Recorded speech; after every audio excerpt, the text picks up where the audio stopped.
Sziasztok! Hétfőn nap Uránusz együttállás volt, és akkor úgy gondoltam, hogy csinálok ezzel kapcsolatosan egy kirakást, mert hogy jelentős változásokat generálhat egyes emberekben, és mivel elég sokan vagyunk, és jött is megkeresés, hogy jegyenként csináljam meg, úgyhogy most a kérdező szerinti jegyeknek megfelelően csináltam meg a kirakásokat, talán már észre is vetted, úgyhogy most a vízöntő jegy következik. A kérdező az te vagy, és ha neked bármelyik bolygód,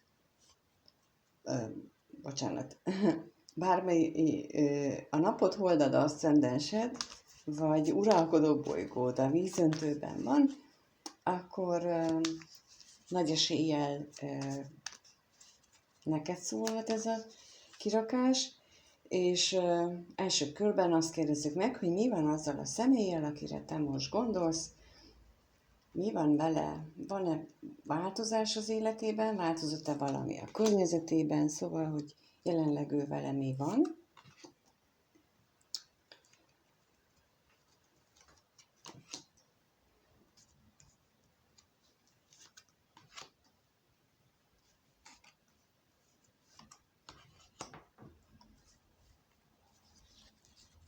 Jó.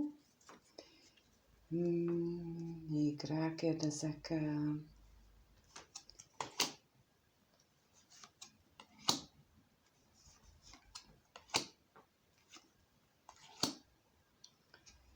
És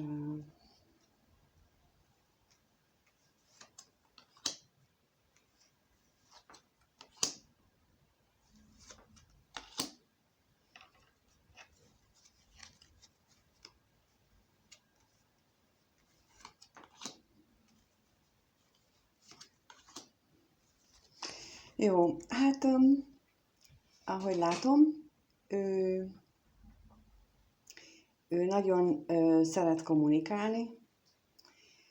Nem derül ki így a lapokból, hogy ti mennyit beszéltek, vagy beszéltek-e egyáltalán. Az viszont igen, hogy nagyon vágyakozik utánad. Testileg és érzelmileg is nagyon szenvedélyes, és vannak neki félelmei a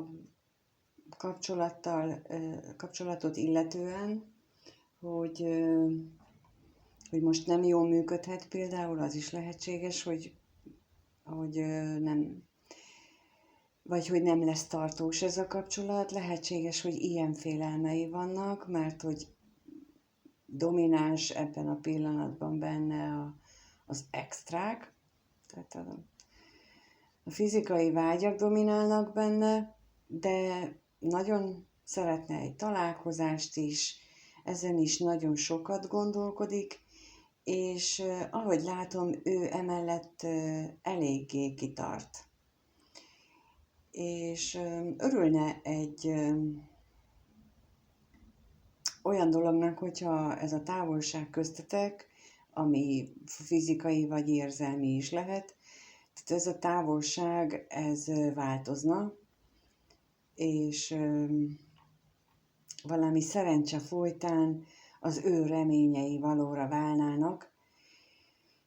Ez a szerencse, azt ő a sorsra bízza, de mindenképpen sokat gondolkodik ezen, hogy változzanak a dolgok és stabilizálódjanak köztetek, és úgy látom, hogy abban reménykedik, hogy ez egy tartós dologgá válhat, mert benne vannak érzelmek is a vágyon kívül.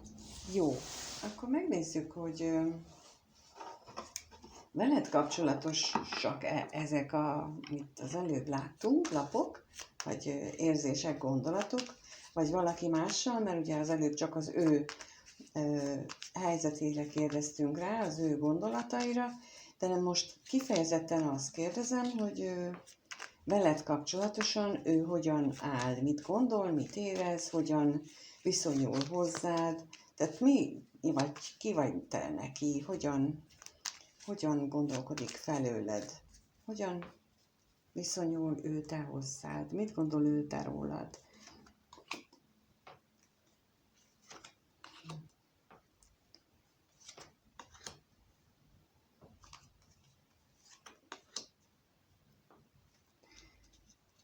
Mi van benne veled kapcsolatosan?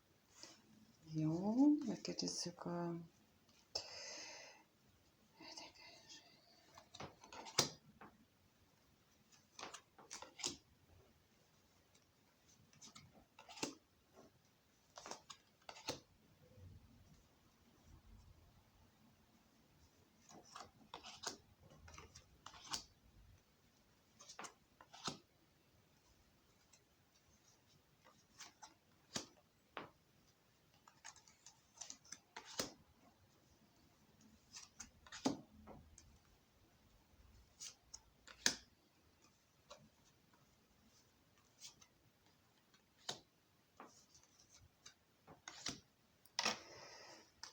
Hát veled kapcsolatosan ugye kijött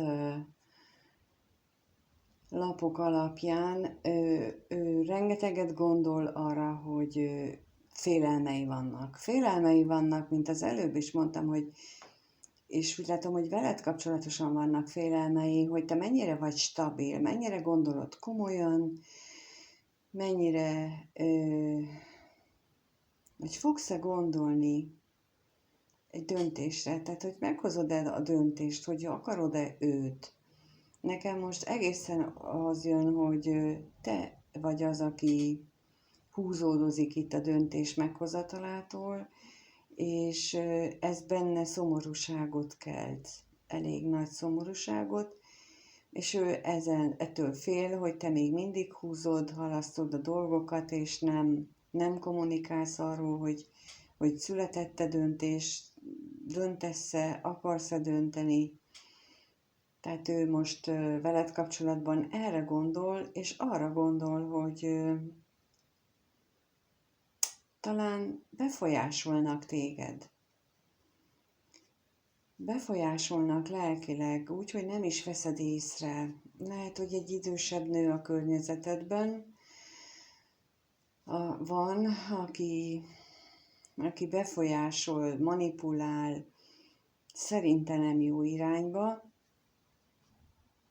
és emiatt kevés lehet a kommunikáció köztetek, legalábbis mindenképpen kevesebb, mint amit ő szeretne, és ez őt elszomorítja. És elég magányosnak is érzi így veled kapcsolatosan magát, és nagyon szeretne ebben egy változást. Igen nagy és mély reményei vannak arra vonatkozólag, hogy változzanak itt a dolgok, de pillanatnyilag úgy érzi, hogy beállt az egész, és nem gondolja, hogy a reményei valóra válhatnak, mert hogy ez a távolságtartás, ez a ridegség, mondhatnám így is a lapokból, hogy ez a ridegség, ez eléggé beállt. Tehát nem tudok erre mást mondani, hogy stagnál. És nem látja, hogy ebből lenne kiút, vagy változás. És itt nem jelennek meg, veled kapcsolatosan nem jelennek meg azok a vágyak, mint az előbb ő benne. Tehát ő benne van a tűz, a szenvedély, és veled kapcsolatosan itt nem látszik semmi ilyen. Úgyhogy ő ezt gondolja nagyjából rólad, hogy ebből a tekintetből is kicsit eltérőek vagytok. Jó, hát nem tudom, hogy mennyire valós-e, vagy csak ezt az ő fejében létezik, és azt sem tudom, hogy te szeretnéd-e őt az életedben tudni, vagy azért is vagy ennyire döntésképtelen, vagy nem tudod mit csinálni, de minden esetre kérünk neked egy tanácsot, arra vonatkozólag, hogy mit tehetsz, mi lenne a legjobb ebben a helyzetben, vele kapcsolatosan, vagy általában véve, hogy neked mi lenne most a legjobb tenni? Mit lehetne most ebben a helyzetben neked tenni?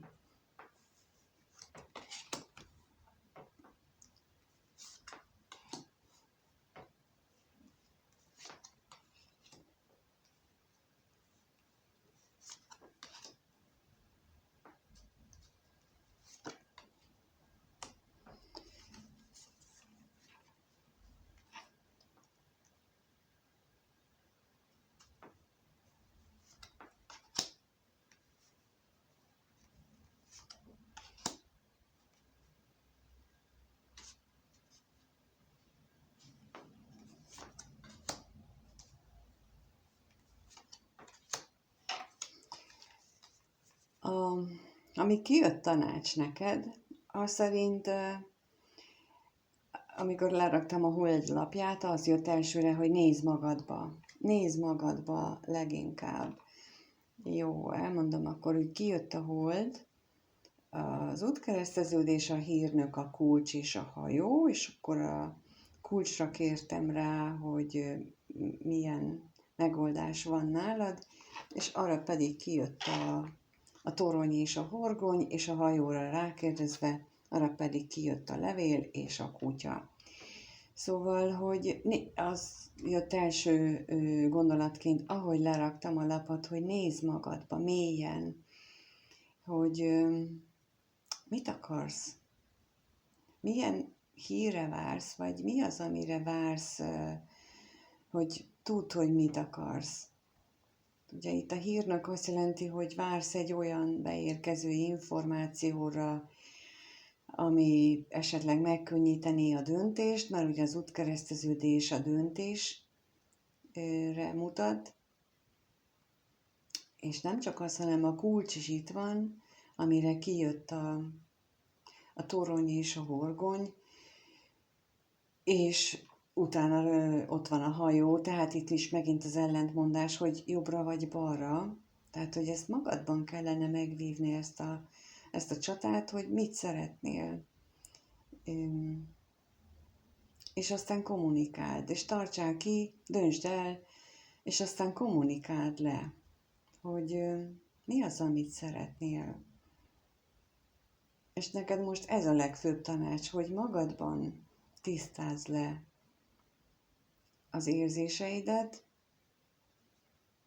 és ne hagyd magad befolyásolni, bár itt látszik, hogy arra vársz, és lehet, hogy fog is érkezni egy olyan információ, ami azért majd segít neked, de azért jó mélyen magadba kell nézni, hogy tényleg tudd, hogy mit szeretnél.